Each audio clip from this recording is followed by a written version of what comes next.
Hey, what's up, everybody? I hope you're doing well. So I'm going to sneak in a quick video. I have another one coming out tomorrow, but if you haven't heard, the news just broke that the San Diego Padres have acquired or agreed to acquire Blake Snell from the Tampa Bay Rays. It is a huge blockbuster. I know Francisco Mejia and a couple of there are 4 prospects are going over to Tampa Bay, 4 top prospects, which they can afford, and because they have a top 5 farm, and it'll boost Tampa Bay's farm, which is already big time, and it'll also put Tampa Bay in a position to maybe flip those prospects for another pitcher, maybe. You never know, but this is a huge trade. Well, number one, I'm happy because it takes Snell out of the American League, but it puts him in the National League, and it puts the Padres in a position to go right after the Dodgers now. I had predicted, and I still kind of hold to this prediction. My original prediction in my MLB free agent predictions video was for the Padres to get JT Realmuto. And in my opinion, that still remains. And I think the Padres are in a better position now because they just brought in a affordable pitcher who has 3 years of control left for $40 million total. And there was talk about, Bauer potentially going there, who's going to cost $30 million a year. They just got Blake Snell for $13 a year for the next 3 seasons, which frees up a ton of money for them to bring in a Realmuto or somebody like that. Especially since Clevenger's down from Tommy John surgery, this is a huge blockbuster trade, and it's pretty exciting actually. And I think until the teams and like the owners and players and union and whatever else decide on what type of season is going to take place, the free agent market's going to go really slow, and the big moves are going to be like this via trade. So, and I know there was talk about Blake Snell going to other teams and so on and so forth, and there was talk about the Yankees, but I never thought that was going to happen to begin with. But they just got a haul for him, an absolute haul, which is just going to make Tampa Bay's farm that much stronger, and again put him in a position to trade for somebody big if they want to, and it really propels San Diego, their starting rotation. Man, could you imagine had Clevenger been healthy and they traded for Snell? I would have probably put them at a slightly edge over the Dodgers. But remember, the Dodgers are also getting David Price back after sitting out the year for COVID. So they're going to be obviously they're still the favorites in the National League West. But this just moved San Diego a hell of a lot closer to the Dodgers, and which is pretty exciting. So this is big news. I think it's going to have implications throughout the league and stuff like that. The news just broke, I think, about 5 minutes ago on MLB Hot Stove, so I wanted to get it out to you, hot on the press, if you haven't heard it or seen it yet. And and let me know what you think in the comments. I personally think it's a big trade for both teams. It's addition by subtraction for the Tampa Bay Rays, and addition by addition for the Padres. The Padres and the Tampa Bay Rays have top 5 farms. They're going to get knocked down a little bit now, the Padres, after giving up that much over the last 2 years for Clevenger and now Blake Snell. But it shows that the Padres mean business, that they want to go after the Dodgers and go even further in the playoffs. Even if they don't beat the Dodgers and get a wild card, they can still potentially beat them in the postseason if they play each other. So this is huge. I mean, it really is huge. And it's exciting. And again, for the American League, I'm happy to see Snell leave the American League. The Yankees don't have to face him as regularly. Remember, this is the guy who was like one-hitting the Dodgers before Cash took him out in the World Series, and they blew the game for them. So I can tell you, I mean, I would imagine that's one big reason why the Padres just got him, and he's one of their pieces. And I think if they bring in a Realmuto, then they will be the favorites in the National League West, or potentially the National League.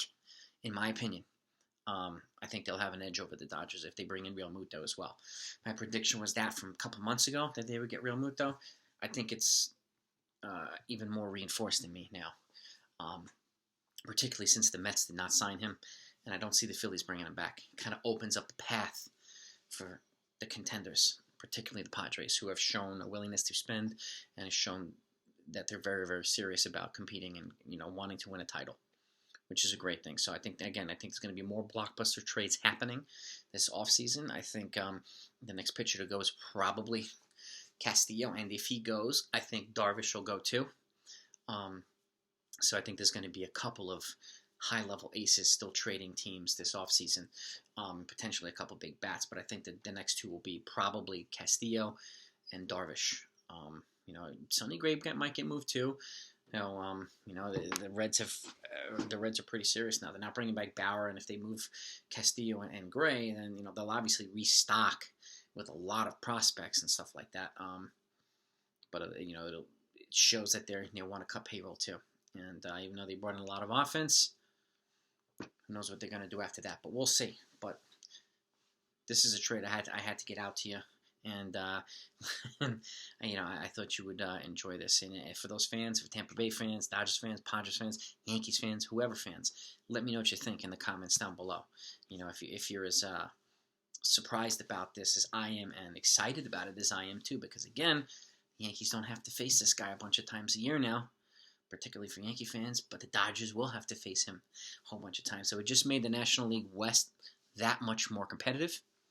And, the road, I think, to the National League is, again, to the World Series is going to go through the West, through both of those teams now. So be on the lookout for a couple more trades. And, again, like I said, until they resolve what the heck kind of season is going to take place, whether it's 120 or 130 games, with moderate fans or progressively more fans throughout the season as people are, more vaccines are available to more people and stuff.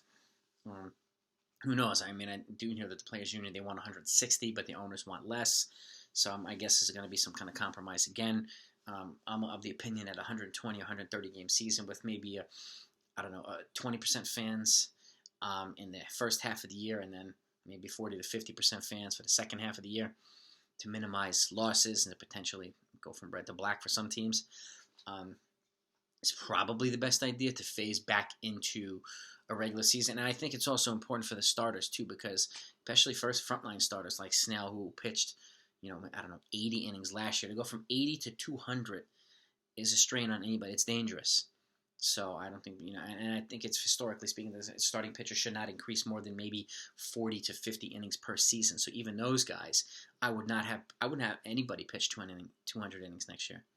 I would go from 90 to 140, and then the following year maybe be up towards close to 200, or something like that. So I think it's important to save the pitcher's arms in a transitional season too, particularly since they're the ones getting Tommy John surgery and having shoulder problems and other things as well. So could they put their arm through hell? So, and again, it's just my opinion going off on a tangent, but in terms of preserving their health and stuff like that, I think a transition season, from maybe halfway between 60 and 160, 110 or 120 is the ideal way to go to keep everybody healthier, and to kind of phase back into a regular season again. Unfortunately, it's taking maybe an extra year, but rather keep people healthy and then them be available to play the following year and things get back to normal. So anyway, news of the day. Blake Snell is headed from the Tampa Bay Rays to the San Diego Padres, baby, for 4 top prospects. Big news. Give me your feedback. Hit that subscribe button if you haven't yet, and the notification. I got a lot of good stuff coming, including my video tomorrow, which is 3 moves that the Dodgers need to make to be back-to-back champions. Over and out.